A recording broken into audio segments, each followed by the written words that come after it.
Thank you so much for a wonderful introduction.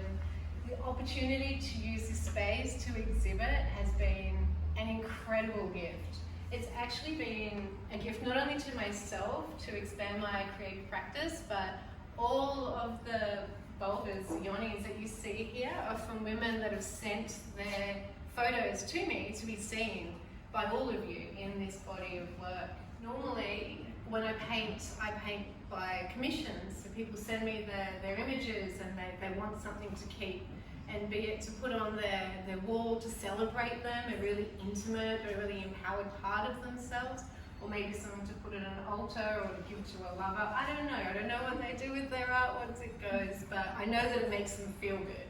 And I think that's the most important thing about this body of work. I mean, I know you were saying that, you know, it's here to celebrate me, but actually it's the vulva, it's the yoni that's really taking pride of place in this exhibition. So for those who don't know why it's called a yoni is a better word, I find, to actually talk about this kind of really magical, special place here, because it encompasses, the word encompasses the vulva being the outside, external genitalia of the body, but also what's going on inside, so the womb, the fallopian tubes, the ovaries, and actually the vaginal canal. And there is no English word that actually covers that. Yoni is a Sanskrit word. More than that, it actually captures the essence of creation, that something magical happens in this place that's really mysterious. Like there's nothing, and then there is something growing. There's sperm, and then there is something grows in there. And that's something that I am really fascinated with, that the yoni essentially is a gateway to this portal, to the other world, the unknown, the divine, however you really want to see it. I started this work, I think I've been telling some of you tonight, I've started this work about 12 years ago.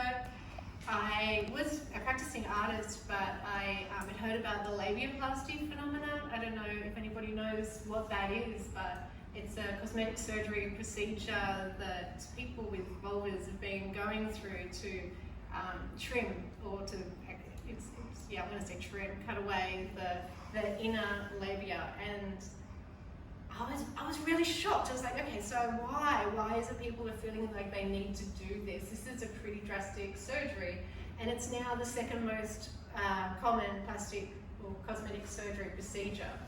So I was like, well, what is this about? So I went to the cosmetic surgery websites and started looking at the before pictures and then the after pictures. And what I was seeing in the before was something that looked like a butterfly or like flowers, and they were soft and kind of fluffy and curly and wavy, and I thought that they were all unique and beautiful.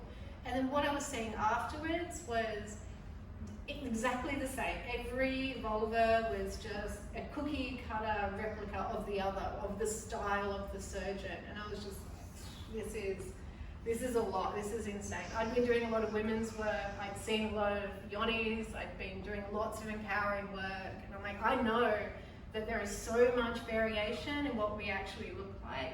Maybe nobody else really knows this. And if you look at porn, our porn regulations, classifications say that vulvas have to be photoshopped in softcore porn. I'm sure you can see lots of different hardcore stuff, of course, whatever you want is out there.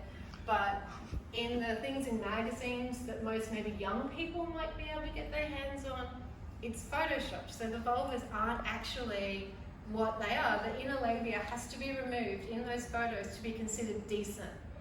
So I'm like, there's a problem here. Like, if people are thinking that this artificial or this altered image of a vulva is what they actually look like, well then maybe that's why people are thinking that they're not okay, that they don't look all right. And so that's what's inspired this body of work.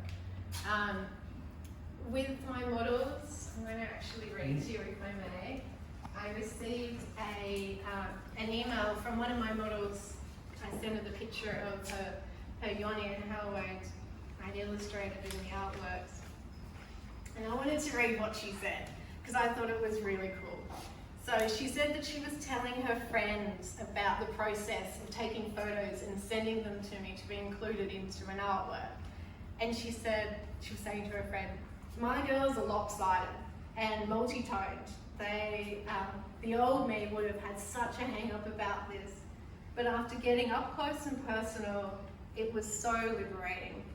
I was telling her that I'm completely in love with my Yoni now.